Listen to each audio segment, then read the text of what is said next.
noite. Talvez a TV Justiça tenha tido hoje a maior audiência de sua história. Sem exagero, talvez mais do que no julgamento das células-tronco ou no caso da homoafetividade, porque os interessados são os de hoje, né?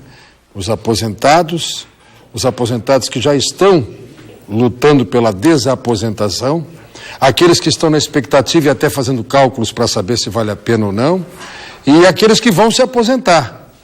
Não tem nada a ver com o fator previdenciário.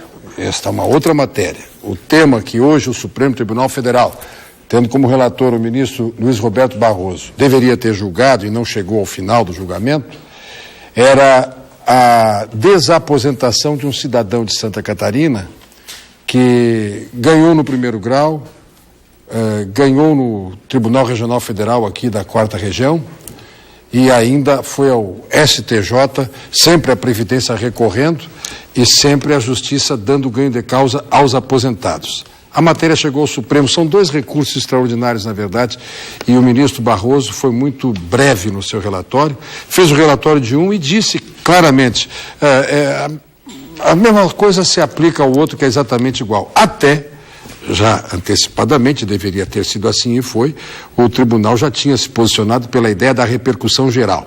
Ou seja, o que for decidido nestes 2 recursos extraordinários vai destravar 6.831 processos que estão suspensos aguardando essa decisão e outros 70.000 que não estão ainda em nível recursal, estão no primeiro grau espalhados pelo Brasil e que também vão seguir o mesmo caminho.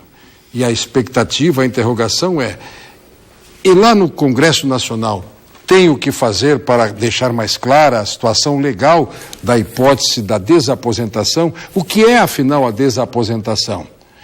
É desistir de uma aposentadoria para ganhar um pouco mais numa nova aposentadoria, porque voltou a trabalhar e seguiu contribuindo para quê? Para se aposentar de novo? E ao se aposentar de novo, ou ao desaposentar, devolve o que recebeu durante o período em que esteve aposentado recebendo?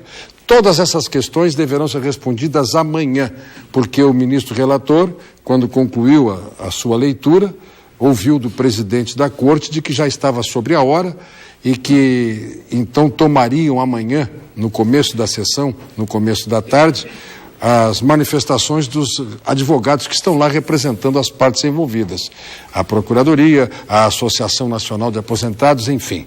Nós vamos saber agora com especialistas o que podemos efetivamente esperar, o que podemos interpretar dos sinais que foram passados assim nas entrelinhas, até quando disse o ministro Barroso, o relator, quando o presidente Lewandowski lhe disse nós temos que apenas verificar o quórum. O ministro Marco Aurélio disse assim, não, eu já votei sobre a matéria, eu já tenho posição sobre isso, sou a favor dos aposentados. E a matéria, segundo ele deu lá uma interpretação do regimento interno, quando é constitucional exige o quórum mínimo de 8. E desses 8, pelo menos 6 votos, para fazer os 6-5 do total da Corte. E eles estavam discutindo essa questão. E aí surgiu uma posição que, até então, para mim, era inusitada. O quórum está estabelecido agora, quando está sendo lido o relatório. A continuação amanhã, com qualquer quórum. Muito bem, desde que chegue aos 6 votos, porque parece não terão os 8 na Corte. O ministro Marco Aurélio já disse que tem uma agenda invencível e há um outro ministro que tem uma viagem oficial autorizada pelo tribunal. Resumo de toda essa ópera. Amanhã sai. Esta é a promessa. O ministro Lewandowski disse que não haverá obstáculo regimental que impeça a proclamação de um resultado. Vamos aguardar. E vamos, de hoje até amanhã, conhecer um pouco mais sobre desaposentação. Este é o tema do Conversas Cruzadas que está começando.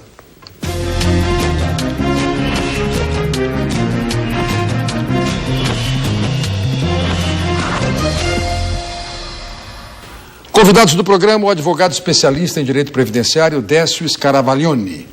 O professor de Direito Previdenciário na Uniriter, Fernando Rubim, o advogado da Federação dos Trabalhadores Aposentados e Pensionistas do Rio Grande do Sul, Daniel Fontana, e a professora de Direito na PUC, Sonilde Lazarim. O Conversas Cruzadas tem o patrocínio de Funerárias Reunidas, parcelamento em até 12 vezes no cartão de crédito. Sistema Fê Comércio, com você a gente faz a economia girar. Univates, investir em você é uma grande ideia. E Fruc, viver é do jeito que você gosta. E você pode mandar seu recado ou quem sabe sua indagação hoje, hein? conversas.cruzadas@tvcom.com.br ou venha no Twitter, @Conversa Cruzada. E o meu Twitter é @RS Cláudio Brito. E você pode ainda estar nos acompanhando em tvcom.com.br, o site da TVCom, que tem a possibilidade até de proporcionar a você amanhã você pode até conferir, antes do julgamento do Supremo ou durante o julgamento, conferir no site da TVCom, ali em tvcom.com.br, este programa vai estar se orientando com certeza até para entender bem o juridiquês lá que os ministros gostam de falar. Mas eu tenho uma pergunta, uma curiosidade. Os italianos gostam de direito previdenciário, é isso? Doutora Sonilde, boa noite. Boa noite. A sua posição é pela desaposentação como tal, ou seja, simplificando assim como ponto de partida. Eu estou aposentado, continuo trabalhando porque a minha aposentadoria é pequena, ninguém continua trabalhando só por mero prazer, é porque precisa continuar trabalhando, e sendo um trabalhador que segue, tem que contribuir. A Previdência diz que esse é o sistema contributivo, é o sistema solidário da Previdência, está contribuindo para o monte que vai sustentar todos os aposentados. Mas ele daqui a pouco se pergunta, mas eu vou contribuir para quê? Eu quero melhorar minha aposentadoria. Qual é a sua posição sobre isso? Desaposenta plenamente, aposenta depois, não tem que devolver o que recebeu? Como é que a senhora pensa? A minha posição sobre a desaposentação, ela é no sentido de uma das correntes, porque nós temos várias correntes, até mesmo quem opta pelo sentido de desaposentar, há aquela divergência se teria ou não que fazer a devolução dos valores recebidos até então. Eu entendo que não, porque a desaposentação nada mais é do que uma renúncia à sua aposentadoria para buscar uma aposentadoria, então, que seja mais vantajosa. Bom, então o primeiro obstáculo a ser vencido. É renunciável? Eu entendo que sim, é renunciável. E outra coisa, quando a pessoa ela continua trabalhando, ela continua vertendo as contribuições para o sistema previdenciário. E não obstante exista como princípio basilar da Previdência o princípio da solidariedade, que é todos vão contribuir, ou seja, os ativos de hoje vão financiar os inativos e amanhã esses que são ativos hoje serão inativos e serão custeados, então, pelo princípio da solidariedade. Mas nesse caso da desaposentação, para mim é bem claro, o trabalhador vai continuar fazendo as contribuições. Então, a partir do momento que ele renuncia a uma aposentadoria e ele vinha recebendo, não há nenhuma irregularidade. Ele vinha recebendo aquilo que lhe era direito, permitido por lei, e a partir do momento que ele tem uma nova condição, com novas contribuições, então ele pode, renunciando àquela, optar por uma nova aposentadoria, no meu entendimento, absolutamente sem fazer nenhuma devolução de valores. Acho que nem deveria ter essa discussão em relação à devolução de valores, porque não há nenhuma irregularidade. Na verdade, há uma aquisição de uma posição mais vantajosa em relação a um benefício, que não há óbice nenhum, não há nenhuma, no meu entendimento, na minha interpretação legislativa, é perfeitamente compatível, sim, a renúncia e a nova aposentadoria sem a devolução dos valores. Muito bem. Assim que eu entendo. Doutor Décio. Boa noite, Brito. Boa noite aos colegas de mesa. Boa noite aos telespectadores. Inicialmente, Brito, eu gostaria de dizer que me honra ter sido também designado pela doutora Jane Berwanger, que é a presidente do IBDP, para... Instituto Brasileiro do Direito Previdenciário, que está realizando nesta data em Santa Catarina o seu Congresso Nacional. Exatamente, onde está lá o doutor Daisco Portanova, que é meu sócio, por sinal. E ela também estando lá me pediu para que eu fizesse a representação. A questão da desaposentação, eu conversava com o Daniel agora há pouco, e refletindo e tentando fazer uma reflexão mínima a respeito do assunto, poderia dizer o seguinte: se houvesse um critério justo de reajuste quanto aos benefícios, não haveria discussão sobre desaposentação. Então, tudo surge daí, né? Ou seja, ano após ano, décadas e décadas passadas, E eu, nessa questão de direito previdenciário, eu tenho 27 anos de advocacia e 23 de direito previdenciário, e se vê promessas, se vê governo de esquerda, de direita, governo de todo, qualquer matiz governamental, sempre dando reajuste, como se diz na gíria, ao aposentado com perna de anão. Atualmente nós temos cerca de metade daquele índice que é dado ao salário mínimo nos últimos anos, nas últimas décadas praticamente. E aí surge toda essa confusão, né? Sem contar ainda o fato da primeira prestação, quando vem a carta de concessão, já a menor por conta do fator previdenciário. Sim, o fator é o grande bandido atual. Certo. E tem muito aposentado pensando que se o fator deixar de existir, ele vai melhorar a sua aposentadoria. Gente que nem sofreu as agruras do fator, né? Porque é em decorrência dos reajustes que são pífios quanto aos índices alcançados. Então temos essa situação. Nós tínhamos até 1994 o sistema de pecúlio. Ou seja, o aposentado que retornasse à atividade, ele voltava a recolher, voltava a contribuir compulsoriamente como segurado obrigatório, que é principalmente o empregado, e ele, ao final, ou seja, quando encerrasse a carreira mesmo, pendurasse a chuteira, ele tinha direito de ir até o INSS e pedir uma prestação única de tudo aquilo que ele recolheu em seu nome como pecúlio, benefício de prestação única. Isso em 1994 foi encerrado pelo presidente Itamar Franco e pelo ministro Antônio Brito, ministro da Previdência, e o ministro na ocasião até referiu o seguinte: olha, a Previdência não é a caderneta de poupança, então não vou pegar o dinheiro do segurado mais para devolver depois. Não paga, eu não devolvo, ok? Então encerrou a contribuição em 1994. E no ano seguinte, primeiro ano do governo FHC, o que aconteceu? Foi restabelecida a contribuição compulsória ao aposentado que retomasse ou continuasse em atividade, sem a contraprestação. E aí entramos, né, na primeira discussão forte sobre a desaposentadoria ou desaposentação. Ferido está, né, com a não devolução dos valores depois da aposentadoria, aqueles valores contribuídos, o princípio básico da Previdência, que é o da contrapartida. Ou seja, em termos previdenciários, eu pago para ter de volta depois. E não se tem essa contrapartida mais. Está ferido um princípio básico. E o que vai se fazer, então, com esse valor que é pago pós-aposentadoria? Nada. A não ser o aspecto solidário. Exatamente. Vai para o pacote. Mas a solidariedade é algo muito vago, e quem pensa em termos de solidariedade para essas pessoas que depois de 30, 35, 40 anos de contribuição, veem os seus proventos de inatividade, aposentadoria, minguarem. Em uma década, perde-se em torno de metade do poder de compra do dinheiro inicial. O teto hoje da Previdência, não sei se alguém aqui já se ateve a calcular quanto ele vale hoje, 4.390 com alguns centavos. Já tivemos teto de 20 salários na Previdência, 10 salários, e hoje nós temos um teto de 6,3 salários mínimos. Então é um achatamento, é um projeto, que eu brinco, mas é uma coisa séria, de extinção da figura do aposentado e do pensionista. Bom, nós não temos no julgamento de amanhã como... até para deixar bem claro, como revigorar a ideia do pecúlio, mas o Congresso Nacional pode fazer isso. Talvez seja uma saída intermediária. Tranquilamente.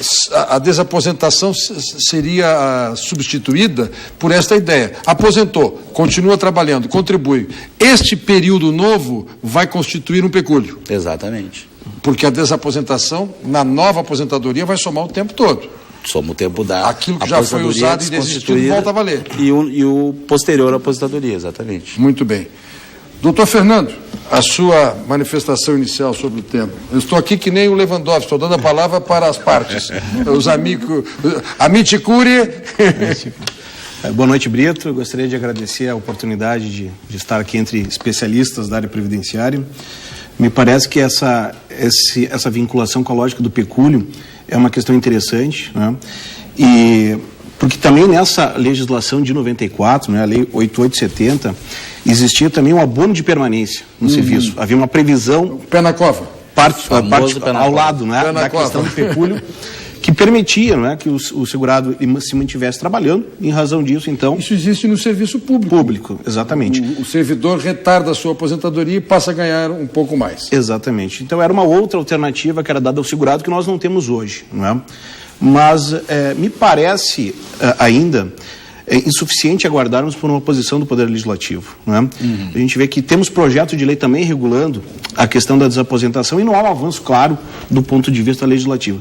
Então, me parece que a questão do avanço jurisprudencial, da posição do STF, é uma posição ainda que é um passo mais rápido para o segurado realmente ter, não é, uma satisfação, não é, em tempo razoável desse seu pleito que é legítimo. Não é? Uma questão bastante interessante, até foi questionado em sala de aula hoje por um aluno, né? É por que se o STJ já julgou, o STF tem que voltar a enfrentar a matéria, né? Nós temos, no caso em Brasília, Cortes Supremas, né? Mas que tem competência de legislação federal e de Constituição Federal. Né? Para quem não está muito próximo da área jurídica, soa um pouco estranho que duas cortes tenham que se manifestar num pequeno lapso de tempo a respeito de um mesmo tema. Né? Mas então o STJ enfrentou o tema, garantiu a desaposentação sem devolução de valores, e agora o STF está sendo chamado para se manifestar a respeito do tema. Então, a primeira manifestação do ministro Barroso, que acabou de fazer menção, não é, Brito? A respeito de manter um posicionamento do STJ, não é? No primeiro momento, do ponto de vista processual, parece lógico. De passagem, ele deixou escapar isso.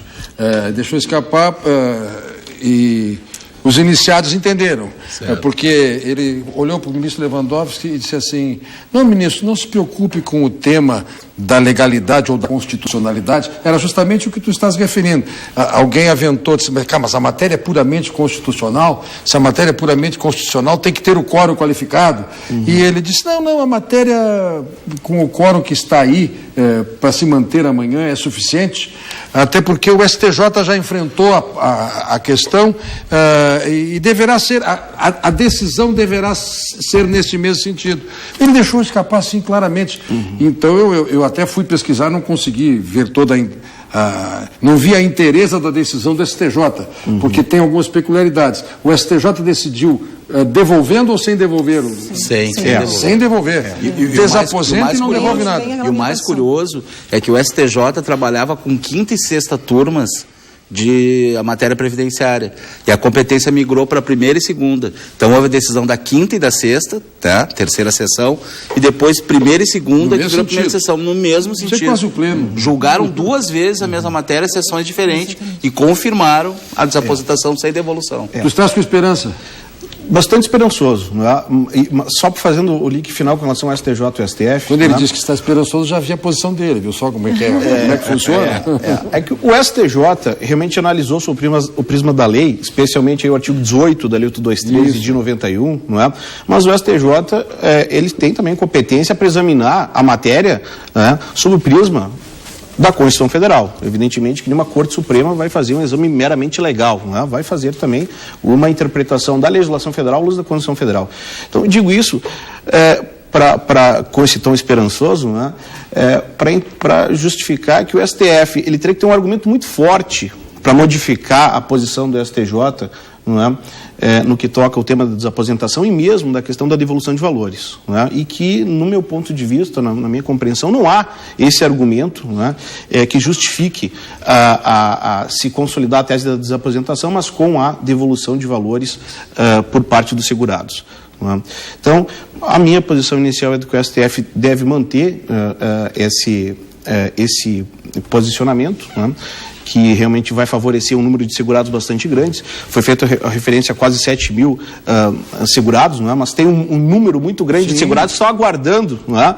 Que nos consultam. Foi feita referência ao fato de serem quase 7 mil ações suspensas diretamente pela repercussão geral anunciada, e multiplica-se por 10, o que nos leva a 70 mil ações que estariam em vários foros do Brasil no primeiro grau. Sim, fóruns que vão ajuizar após a decisão. Trabalhadores nativos aposentados. Já está contigo a palavra. Está corretíssimo. Eu deixei por último. Agora falam os aposentados que tu representas aqui. Boa noite, Brito. Uma alegria estar aqui no teu programa, com mais os companheiros aqui de mesa, representando o nosso presidente da Federação dos Aposentados, José Pedro Kuhn.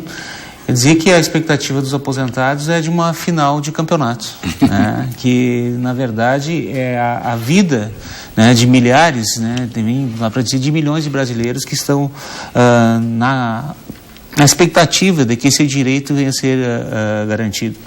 Porque a luta dos aposentados, ela tem sido com algumas conquistas, mas muita esperança e principalmente muitas lutas, né? Na semana que vem tem para ser votado no Congresso Nacional um dos projetos do senador Paim, que também trata com relação aos reajustes. Tem essa questão que o Supremo está enfrentando, que nós esperamos há muito tempo, porque esse processo foi a julgamento em 2010. Aí o ministro Dias Toffoli pediu vistas, então já foram 4 anos, né, na expectativa, né, de que essa solução para milhares de aposentados, pensionistas... Não tinha almofada lá no plenário? Precisou sentar em cima do processo para... Será que foi isso? É verdade. Todo esse tempo... Como o processo legislativo no Brasil é extremamente lento, os processos no judiciário também têm levado um tempo considerável, né? E a gente sabe as repercussões que isso tem e acho que é um momento importante. A gente espera, né, que essa vontade nossa, esse clamor, que é um clamor popular, né, seja transformado amanhã nos votos dos ministros e que venha contemplar essa posição da desaposentação. Para que fique bem claro, uma coisa que é indiscutível, também não quero cometer aqui a precipitação de estar adivinhando de maneira precipitada o que eu pude recolher. Assim, só te interrompendo, a gente sempre tem que ter muito cuidado, né? Acho que a prudência, né, não podemos achar que o voto já está dado. Não, absolutamente. Apenas porque se discutiu uma questão preliminar de quórum, e o ministro Barroso tranquilizou a corte de que dava para votar amanhã, mesmo sem o quórum, que, por exemplo, exigiria a presença do Dias Toffoli, que nem tem ido ao Supremo porque está presidindo o TSE neste momento. A ministra Carmen Lúcia está em viagem, além de já estar faltando alguém, o tribunal hoje tem 10, o tribunal tem 10. E aí o ministro Lewandowski, que foi que abriu a possibilidade de se interpretar, porque ele disse assim, bom, mas de qualquer maneira nós precisamos de 6 votos, a maioria das 11 vagas. Ele olhou assim, mas eu acho que isso está resolvido. Como eu não creio que eu sinceramente não creio que haja 6 votos contra a desaposentação, eu acho inviável haver 6 votos por esta preliminar do STJ e do TRF e de como chegamos até lá, seria muito difícil de contrariar. Agora, não vamos aos detalhes, se vai ser devolvendo ou não devolvendo. Na verdade, os aposentados, eles têm vitórias, né? Mas tem muitas outras decisões, como foi a do IGPDI, né? Que é uma decisão... Como é que é essa decisão? A do IGPDI, que também foi para o Supremo... IGPDI? IGPDI. Tá. IGPDI, né? Que o índice... Que o governo utilizava o IGPDI, um índice, para reajustar as contribuições que os trabalhadores faziam para a Previdência, e no momento do reajuste era utilizado um índice inferior. Então, para receber, eu quero o índice melhor, né? E para pagar o índice menor. Então, foi levado essa que era algo parecido, até um pouco menor que o NPC, que é o pior deles, em termos de projeção e escala. E essa seria que atingiria a grande maioria, a totalidade dos aposentados que recebem mais de um salário mínimo. Bom, não há nenhuma dúvida que nas sustentações orais que vão abrir à tarde, os que representarem a União e a Previdência vão falar em caos, que se houver a desaposentação, iremos à falência. É o manual de sempre. É o manual de sempre. É aquele aberto ao momento do reajuste, não dá para dar mais, senão quebra a Previdência. E nesses momentos onde temos ações representativas pela quantidade de segurados que são beneficiados, como a do IGPDI, a da URV, me ajudem com mais alguma, e é sempre essa conversa. Pensionistas. A da pensão integral, vai dar um rombo de 20, 23, 25, tem sempre um número pronto, são bilhões. E é na casa dos 20, mais ou menos. Agora é 30. Subiu para 30, então está piorando. Os aposentados e pensionistas certamente nem sabem o significado disso, né? Mas temos a ANFIP, que é a Associação Nacional dos Fiscais da Previdência, que tem colocado a público os dados e tem demonstrado, ano após ano, que a Previdência é superavitária e é possível dar esses aumentos, esses reajustes para os aposentados. Vitoriosa a desaposentação amanhã depois consolidando-se até, quem sabe, legislativamente no futuro, a partir da sinalização do Supremo, para não deixar mais dúvida, cogitar da desaposentação no serviço público. O que é que temos até aqui? Olha, já existe uma gama de precedentes. O Tribunal de Justiça Gaúcho aqui tem concedido, tem sido favorável. E nenhum deles, no entanto, nesse nível já de recurso... Não, acho que ainda não chegou nada a nível de recurso extraordinário, recurso especial. E o STJ, nesse caso, a interferência dele é complicada porque é legislação local, né? E aí não é lei federal. Mas servidores da União não se tem notícia, porque este é um argumento. A minha preocupação é o argumento de tribuna. Olha, se houver esta concessão aqui, o serviço público todo vai seguir o mesmo caminho, aí nós vamos falir definitivamente. A diferença é que eles não podem continuar depois de aposentados, né? Sim. Então, não sei como seria isso. Mas eles poderiam trabalhar com a questão do abono, que não sei. Só que contribuem enquanto aposentados. Exatamente. Mas aí sabe o que o Supremo vai dizer? Falta efetividade. Porque o sistema atual, onde a emenda 20, em dezembro de 98, inseriu a questão atuarial e justificou a criação do fator, que o Supremo já disse que é plausível, ele traz a ideia da contribuição. É tempo de contribuição. E eu tenho, por exemplo, precedentes do Supremo, considerando inconstitucionais leis do Rio de Janeiro, de Goiás, que dispensam a efetividade desde que o servidor siga recolhendo a contribuição previdenciária. Por exemplo, aquela licença para tratamento de interesse do servidor público. Então ele paga a contribuição previdenciária e vai fazer outra atividade, vai morar em outro país, volta daqui a 2 anos, e essas leis garantiam que esse tempo seria computado para efeito de inativação, de aposentadoria. E o Supremo considerou inconstitucional, apesar da tese de que, havendo contribuição, não precisa da efetividade, nesse exato sentido. Olha, não há como abrir mão para o servidor público da questão da efetividade. Então, sem efetividade, não adianta pagar a contribuição, recolher a contribuição que julgou inconstitucionais as leis de Goiás e do Rio de Janeiro. Porque o servidor público, ele aposenta, segue contribuindo, só com esta visão da solidariedade. Exatamente. Só a visão da solidariedade e, eventualmente, aí há até um argumento que traz o pagador diz, não, mas ele na verdade está contribuindo, aposentado, porque no futuro tem uma viúva para receber. Mas ela paga também. Pessoa, pois ela paga ela também. Paga para quem? Pra exatamente, quem exatamente. Ninguém, né? Exatamente.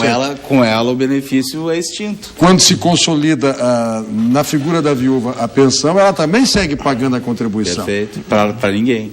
Aí caímos na questão de não haver contrapartida, ou nem a justificativa da solidariedade. Bom, enfim, vamos, pois não? Mas eu acho que até foi importante falar essa questão, que eu me lembrei de uma questão também relevante. Qual é? Que as pessoas fazem muita confusão com a desaposentação. Diga só manchetes que eu vou passar para o próximo bloco. No sentido de quem pode pedir a desaposentação. Tá, vamos deixar para o próximo bloco.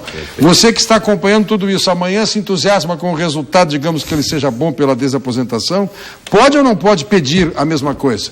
É essa aí? Então tá, então depois do comercial.